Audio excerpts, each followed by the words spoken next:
नमस्कार. दिनांक 25 सप्टेंबर आणि 26 सप्टेंबरला सार्वजनिक आरोग्य विभागाच्या अंतर्गत गट क आणि ड या प्रवर्गातील परीक्षा ज्या होऊ घातलेल्या आहेत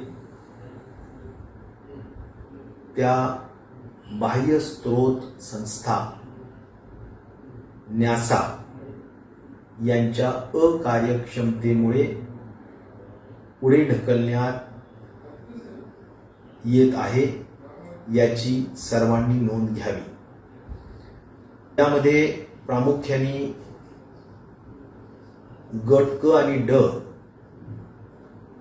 या सर्व जागा म्हणजे नर्सेस असतील, टेक्निशियन्स असतील, क्लरिकल्स असतील, या सगळ्यांच्या जागा आहेत. आणि गट ड मध्ये सुद्धा प्रामुख्याने MPWs असतील किंवा तुमचे वॉर्ड बॉयज असतील, या सगळ्यांच्या ड्रायव्हर्स असतील, सगळ्यांच्या जागा भरण्यासाठीचे जे आरोग्य विभागाचे सेवा प्रवेश नियम आहे त्यामध्ये गट क आणि ड या जागा ज्या आपण थेट सरळ भरतीच्या असतात त्या परीक्षेनेच भराव्यात अशा पद्धतीचा उल्लेख सेवा प्रवेश नियमामध्ये आहे. या संपूर्ण कारणाने परीक्षा लेखी स्वरूपाने घ्यावी हा नियम पाळण्याच्या अनुषंगाने शासनामध्ये काही कार्यपद्धती आहे. ही कार्यपद्धती अशी आहे की ज्यामध्ये माहिती व तंत्रज्ञान विभाग म्हणजेच IT डिपार्टमेंट यांनी मोठ्या संख्येने विद्यार्थी बसतात म्हणून OMR पद्धतीनं परीक्षा घेण्याच्या बाबत सूचित केलेले आहे. त्या अनुषंगाने माहिती तंत्रज्ञान विभागाने अनेक संस्था एम्पॅनल्ड केलेल्या आहेत.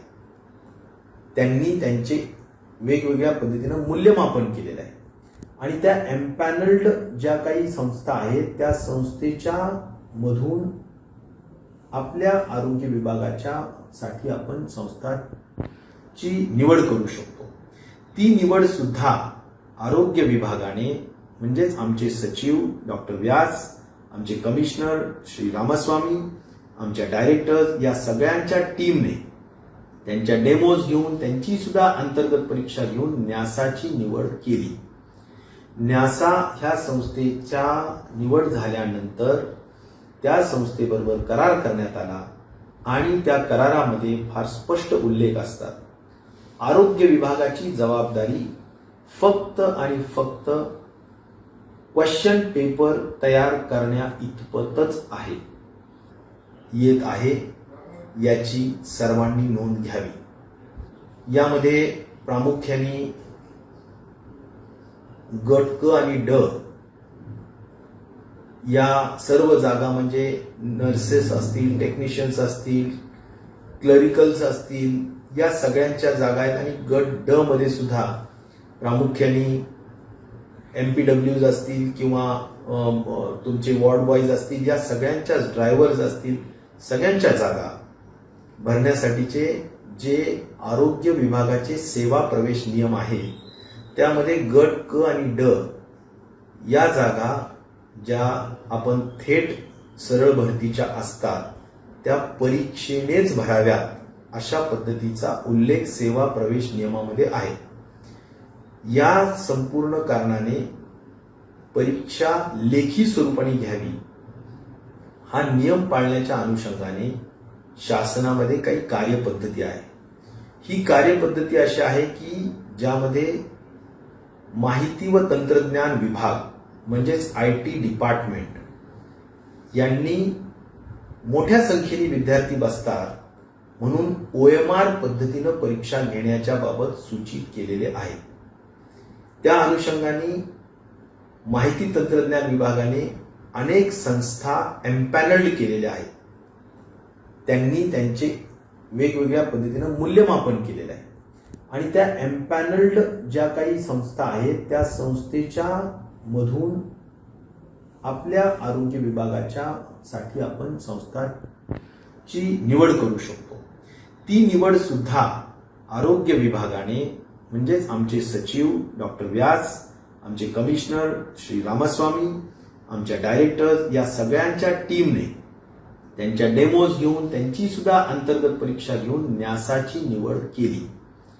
न्यासा ह्या संस्थेच्या निवड झाल्यानंतर त्या संस्थेबरोबर करार करण्यात आला आणि त्या करारामध्ये फार स्पष्ट उल्लेख असतात.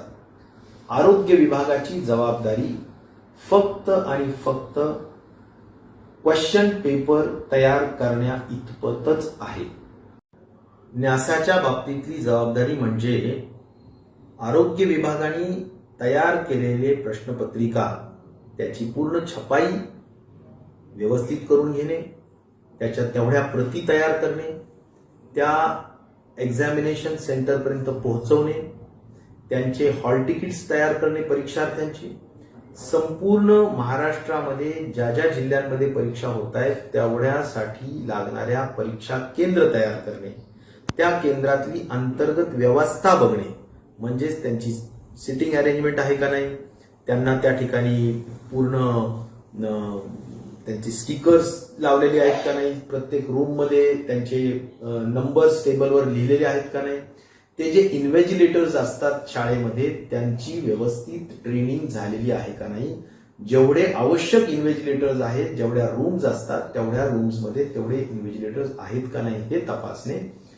या सगळ्या गोष्टींच्या बरोबरच अलीकडच्या काळात इलेक्ट्रॉनिक गॅजेट्सच्या सहाय्याने काही गैरप्रकार होतात म्हणून जॅमर बसवणे आणि कोविडच्या पार्श्वभूमीमध्ये आपण सोशल डिस्टन्सिंग आणि सॅनिटाईज करून घेणे या संपूर्ण जबाबदाऱ्या त्यांच्या आहेत. या सगळ्या गोष्टींची सातत्याने टाइम टेबल प्रमाणे काम होतंय का नाही याबाबतचा आढावा वेळोवेळी आरोग्य विभागाच्या वतीनं कमिशनर्सनी घेण्यात आलेला आहे. यामध्ये त्यांच्या ज्या काही उणीवा आणि दिरंगाई दिसत होती ती दिरंगाई देखील तत्परतेने त्यांच्या लक्षात आणून दिली जात होती आणि ते वेळोवेळी एवढीच खात्री देत होते की आता आम्ही या दरम्यान करू, आता एवढं टार्गेट द्या आम्हाला, आता करू, अशा पद्धतीनं ते घेत होते असं मला कमिशनर्सनी माझ्या ब्रीफिंगमध्ये सांगितलं जात होतं.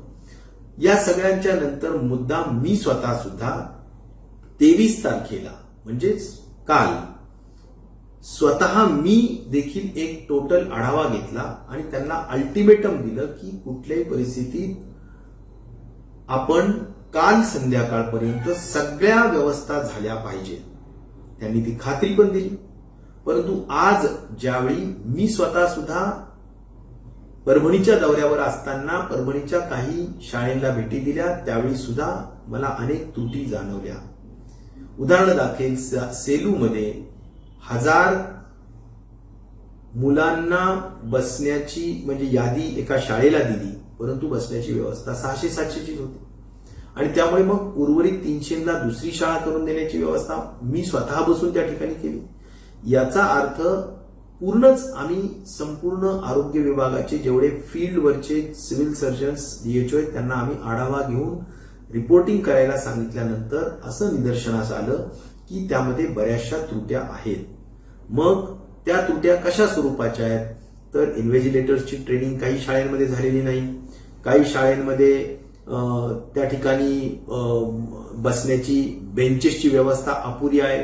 वेबसाईटवर सुद्धा ही माहिती टाकण्याच्या सुचवलेलं आहे, वर्तमानपत्रातही माहिती दिलेली आणि मी आपल्या या व्हिडिओच्या माध्यमातून सुद्धा ही गोष्ट अवगत करत आहे.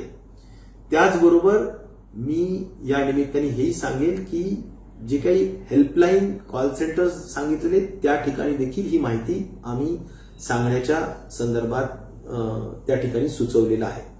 तर निश्चित प्रकारे जो मानसिक त्रास झाला त्याबद्दल खऱ्या अर्थाने याला सर्वस्वी जबाबदार ही न्यासा संस्था आहे जी असमर्थ ठरली, अकार्यक्षम ठरली म्हणून आपल्याला परीक्षा पुढे ढकलली जाते. परंतु या विभागाचा प्रमुख म्हणून मी निश्चित प्रकारे माझ्या सर्व परीक्षार्थ्यांना मी मनापासून दिलगिरी व्यक्त करतो, त्यांची माफी देखील मागतो. प्रश्न एवढाच आहे की पुढची तारीख आपल्याला चर्चा करून लवकरात लवकर ठरवण्यात येईल. त्याचबरोबर या संपूर्ण प्रक्रियेमध्ये मला अत्यंत स्पष्ट सांगायचं की राज्याचा आरोग्य मंत्री म्हणून तिसरी वेव्ह उंबरठ्यावर आहे हे सुद्धा लक्षात घेता माझा हेतू अत्यंत स्पष्ट आणि प्रामाणिक आहे की या रिक्त जागा भरल्या जाव्यात आणि त्यासाठी मी प्रचंड मेहनतही केली.